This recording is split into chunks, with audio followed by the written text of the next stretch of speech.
மலர் மற்றும் அருண் வயல் பாதையில் ஒரு சந்திப்பு. மாலை நேர வயல் பாதை. மாலை 6:15. சூரியன் மேற்கு வானில் தங்க நிறத்தில் மெதுவாக இறங்குகிறான். வயல்வெளியில் நெல் செடிகள் காற்றில் அசைகின்றன. மண் பாதையில் மலர் நடந்து வருகிறாள். கையில் தாமிர குடம். சேலையின் ஓரம் ஈரமாக உள்ளது. வயலில் வேலை செய்ததால் மெல்லிய காற்று அவள் தலைமுடியை ஆடச் செய்கிறது. அவள் முகத்தில் ஒரு மென்மையான புன்னகை. திடீரென குதிரை இல்லை, மாடு இல்லை. மாட்டு வண்டி ஒன்று மெதுவாக வருகிறது. மணி ஒலிக்கிறது. டிங் டிங். வண்டியில் அருண் உள்ளான். வெள்ளை சட்டை, வேட்டி. ஒரு கையில் சவுக்கு, மறு கையில் ஒரு சிறு மூங்கில் குச்சியை வைத்து ஒரு நாட்டுப்புற பாடலை முனகுகிறான்.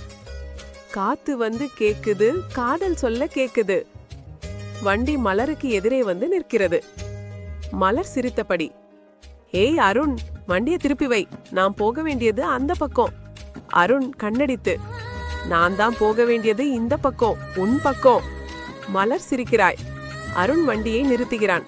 மாடுகள் மூக்கை உயர்த்தி மண்ணை மோப்பம் பிடிக்கின்றன. அருண், இன்னைக்கு வயலுக்கு போனியா? சேலையில தண்ணி வத்தல. மலர், ஆமா, நெல் நடவு. நீ என்ன பண்ணின? அருண், அப்பாவுக்கு உதவி செய்தே, இப்போ உன்னை பார்க்க வந்தேன். காற்றில் ஒரு மெல்லிய மனம், மல்லிகைப்பூ. மலரின் தலைமுடியில் ஒரு பூ இருக்கிறது. அருண் அதை பார்த்து சிரிக்கிறான்.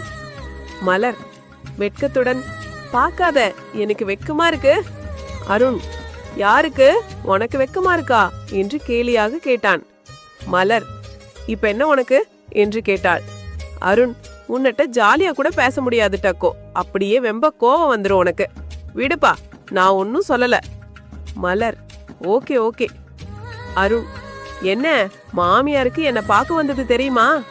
மலர், ஓ தெரிஞ்சுதா? அனுப்பி வச்சாங்க. போயிட்டு என்ன மருமகனா பாத்துட்டு வான்னு என்ன அனுப்புனாங்க. அல்ல பாரு, என்ன அம்மாக்கு நான் உன்னை பார்க்க வந்தது தெரிஞ்சுது, அவ்வளோதான். அருண், அதானா பார்த்தேன், எங்க உனக்கு எவ்வளோ தைரியம்னு.